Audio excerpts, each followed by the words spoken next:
And one criticism I had of Manchester City last season was the fact that the moment you can stop them playing through the middle, the only outlet they had was Jeremy Doku. But if you're able to shut down Jeremy Doku, there is nothing, really on the right-hand side. And I don't expect that it's going to be all smooth sailing for Arsenal this season, because I expected them to make more signings than what they've made so far. I expected Arsenal to bring in at least one striker. Hi guys, welcome back to the Football Slides TV. The 2024-2025 Premier League season is about to begin. And what does this mean for us? It means it's time to talk about the hopes, the aspirations, and the several expectations that every Premier League fan should have for their teams coming into the new season. And in this video, we will be majoring our talk on the realistic expectation that every Big Six Premier League team should have for their sides going into the season. I mean, we fans, we like to get giddy, we like to get excited when the new season is coming up. We like to, hope that our teams will win the league or win the Champions League or win the FA Cup. But I mean, it doesn't always happen. So in this video, we will be majoring on the realistic expectations. What should fans actually expect their teams to achieve? If you're in for that kind of thing, do well to like the video, do well to subscribe to this channel and click on the notifications button so that you get notified when there's new content on the Football Slides. Let's get into it. So in order of how these Big Six teams finished in the Premier League last season, we're going to be talking about the realistic expectations of these teams going into the Premier League season. So we're going to look at the transfer business of the team so far. Of course, the transfer window has not closed yet, and there's still about a month, give or take, before the transfer window closes. So which means that we should look at the transfer business of each of these different clubs and then look at what the expectations should be going into the new season. Now, starting from the team that finished top of the Premier League last season, of course, champions Manchester City. So far in this transfer window, Manchester City have signed just one player, signing Savinho. Of course, Savinho was signed from Torre. And Torre is, of course, one of the teams in the City football group, which means it's just literally buying something from your right hand to your left hand. But then it's still a new signing for Manchester City. And he's a player that was signed from the Brazilian league quite a few years ago. And they allowed this player, to go on loan. I think he was on loan at PSV Eindhoven at some point. He was also on loan at Girona last season. And it was one of the most important players for Girona last season, which helped them, of course, qualify for the Champions League, finishing in the top 4 of the La Liga. So he's quite an impressive player, Savinho. And one thing for Manchester City this season is that City, of course, are still the team to beat. Now, let's put the whole 115 charges aside. They're still the team to beat. They're the champions. They have, they still have Pep Guardiola. They still have Erling Haaland, who is still, whether you like it or not, will still get a lot of goals in the Premier League this season. They still have Kevin De Bruyne, who is, of course, approaching the tail end of his career. But, I mean, we still, expect big things from Kevin De Bruyne. And the reason I think City will still be very hard to beat is because they are adding Savinho to their team. And one criticism I had of Manchester City last season was the fact that the moment you can stop them playing through the middle, the only outlet they had was Jeremy Doku, trying to beat a winger, Jeremy Doku as a winger, trying to, beat his defender and get in. But if you're able to shut down Jeremy Doku, there's nothing, really on the right-hand side. Bernardo Silva was the one playing on the right-hand side, but Bernardo Silva will always come inside. So there was no real right winger that would hold his width and, try to play there. If Phil Foden is used on the right wing, he's also going to cut inside and play almost as an attacking midfielder or play, in the half spaces. But by signing Savinho could, feature on the right-hand side, and we could see Manchester City be very, very, very, dynamic in an attacking sense. And it could be a throwback to when Riyad Mahrez used to terrorize the right-hand side of the left-hand side of opponent's defense, which is, of course, the right-hand side of Manchester City's attack. So I think City is still going to be the team to beat. And Premier League teams, other Premier League teams should really beware of the havoc that Manchester City's side will be wreaking on the left and right wings. So City fans, of course, would expect that Manchester City should win the Premier League title. That's the expectation. I mean, they've won the Premier League title for the past 4 seasons, and I believe it's expected that such a thing is going to happen again. Pep Guardiola, of course, we know he's a winner, and he's going to want his side to compete once again. Not just compete this time, but even be more assertive and give the challengers a lot more space while trying to do it. They won the Premier League with 2 points last season, and I expect that they would want to win it with a wider margin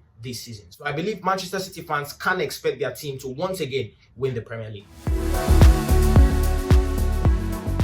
Now let's talk about Arsenal. Arsenal made so far only one signing in this transfer window, which is the signing of Riccardo Calafiori for 45 million euros from, of course, the Serie A side Bologna.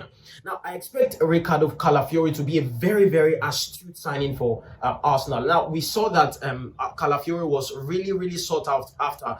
We saw that Chelsea also wanted to sign him. Chelsea want to sign a lot of players, and we're going to come into them shortly. But I believe Calafiori is going to be a very, very important signing for Arsenal. Calafiori can play as left back and he can also play as a centre half, and I expect him to be a major upgrade on what Alexander Zinchenko brings. I always thought Zinchenko was a weak link in that Arsenal team, and by replacing him permanently, I would like to think with Riccardo Calafiori, I believe it's a very it's a major statement of intent from Arsenal. Arsenal fans would want once again to go and challenge for the title. Now, I expect that to be the case largely. I don't expect that they would have they had a very good season last season. Let's be honest here. And it was just Manchester City being Manchester City that did not make them win the league.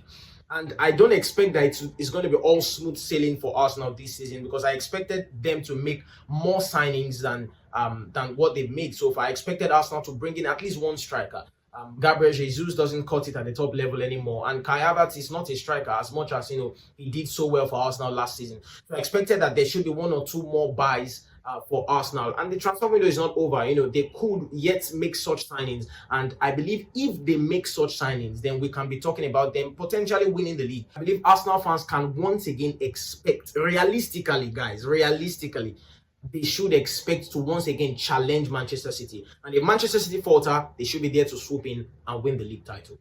Now, let's talk about Liverpool. Liverpool have had a quite disappointing transfer window, to say the least, to put it in a very mild way. Because so far, they have signed a grand total of, drum rolls, Zero players so far Liverpool have signed as I speak. Now, before this video gets out, I don't know, they might have signed one or two players, who knows? But so far, there's little movement from Liverpool in the transfer window. And as much as Liverpool fans would not want to ring the panic bells yet, and they had a fairly good preseason, and we saw some good patterns of play from Liverpool under Arne Slot, I don't expect that they have the perfect team. Liverpool struggled at the end of last season, and they were quite lucky to finish third. I believe if the chasing pack, the likes of Aston Villa, Tottenham, United, and Chelsea, if they had gotten their act together, well, they might have really challenged Liverpool for a top four spot. But then again, it only shows that Liverpool, I believe, need a little bit more strengthening. Mo Salah is getting, older. Van Dijk is getting older. There are a lot of players getting to the tail end of their careers there, and they need, or either getting to the tail end of their careers, or having issues with their contract. And I believe that they needed to strengthen their team, if not for anything, for the new manager coming in. I believe the new manager would have wanted his guys, but for financial reasons or for whatever reasons, so far they have not been able to strengthen. For this reason, I don't see Liverpool doing so well next season. And I believe Liverpool fans are already panicking little by little. I mean, they've not signed any players, so it's easy to panic. But realistically, I expect that Liverpool should want to at least make top four. They still have very, very good players, world-class players like Virgil van Dijk and Mohamed Salah, and the likes of Diogo Jota, Darwin Núñez. They are still very good players in the team, but the problem is the squad depth. They are still going to be competing in the Champions League. They're going to be competing, of course, like other teams in the Carabao Cup and the FA Cup. So I don't see how they can really compete on multiple fronts and still, be challenging for the Premier League title. But I expect that Liverpool fans, whether they sign any players or not before the transfer window runs out, they should expect to finish in the top four. Now, let's talk about Tottenham Hotspur. Tottenham Hotspur, in this transfer window, signed three players, three teenagers actually, three players that are 18 years of age as at the time when they signed. They signed Archie Gray, they signed Lee Min-hyuk, and they also signed Lucas Bergvall. Now, these players, I've looked into each of these players, and they are promising players that could do bits for Tottenham next season. And I also believe they still have quite some players that will be influential in their team. However, I don't feel they have strengthened enough.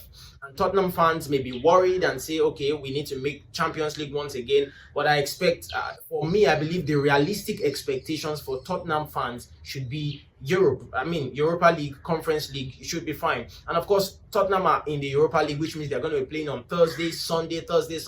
I'm not sure they have a squad that can cope with the demands of such rigorous, European schedule. So I expect that they might have to, toss off one of the cup competitions, probably the FA Cup or the Carabao Cup, and focus on the Premier League and the Europa League. But still, I don't see them having the squad strength to compete on multiple fronts.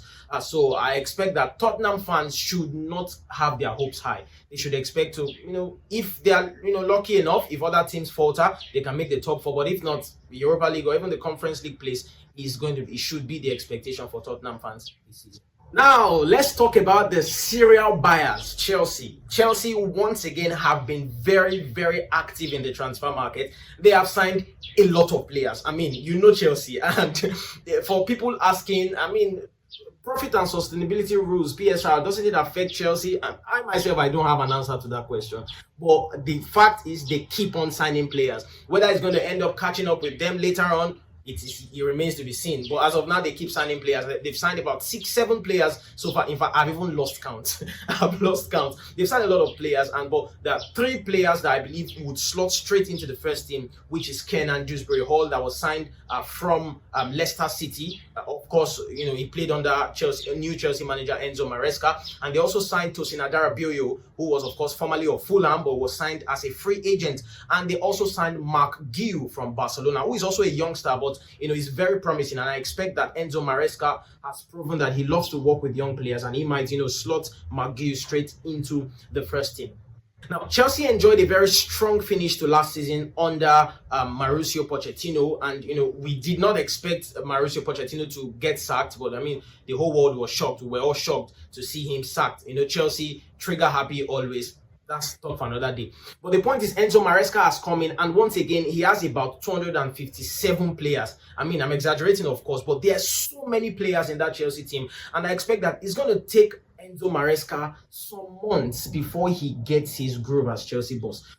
It might be very similar to last season, where Chelsea would have a poor start, and then get into the tail end of the season, they're going to begin to find their mojo, and they're going to start to play well and probably have a very strong finish to the next season. But I don't expect a good start.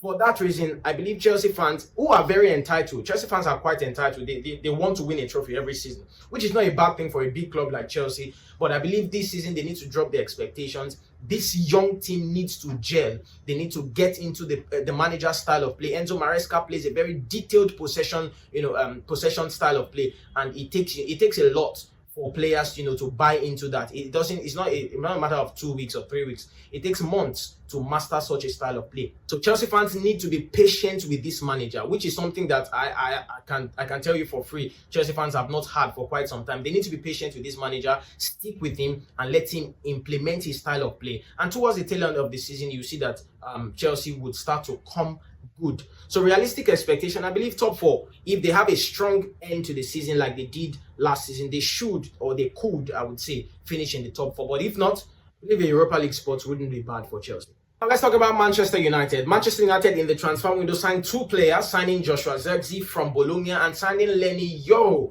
Now, Lenny Yoro and Joshua Zirkzee, I don't believe will be the only signings for Manchester United. So there have been rumors and there have already been reports that there's been personal terms agreed for the likes of Matthijs de Ligt, for the likes of Nusa Mazraoui, and also for the likes of Manuel Ugarte. Now, so far, there's just been 2 confirmed signings for Manchester United as at the time of recording this video. Now, if you ask me, how do you think Manchester United will fare next season? The bar is very low. United finished 8th last season, which was their worst ever Premier League finish. And like I said, the bar is really low. So can they do better than last season? They should do better. If they don't do better, I don't believe that Erik ten Hag will still be in a job by Christmas. I don't expect that should happen. So I expect United to improve. I expect them to be better than last season. They lost quite a few games during preseason, but I watched the games and I saw some very nice patterns of play. And, they have new coaching staff, the likes of Ruud van Nistelrooy, René Hake, and of course the Ineos team have come and, they're making good moves here and there. So I expect United to improve.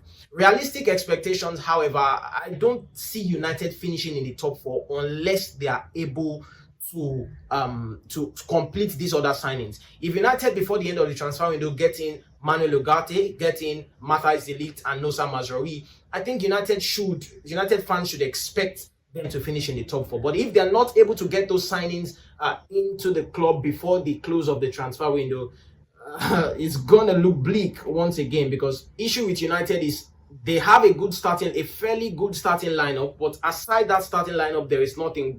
The moment there's one or two injuries, it's just not a good team without the starters in that team. So if United are not able to buy these players come the end of the transfer window, I expect that they would not be finishing in the top four. And United fans don't expect to finish in the top four without those signings. Well, this is my own opinion. That's what I think should be the realistic expectation for Manchester United fans, for Chelsea fans, for Arsenal fans, for Liverpool fans, Tottenham fans, and of course Manchester City fans going into the new Premier League season. I would love to know your own opinion. So go into the comment box and tell me, what do you think should be the realistic expectations? Next week, we're going to be dropping a video that tells you my prediction, what I think is going to happen in the Premier League next season. So look forward to that. If you enjoyed the video, do well to like the video, do well to subscribe to our channel, and click on the notification button so that you get notified when we have great content coming up in the new season. My name remains Goodness. See you in the next video.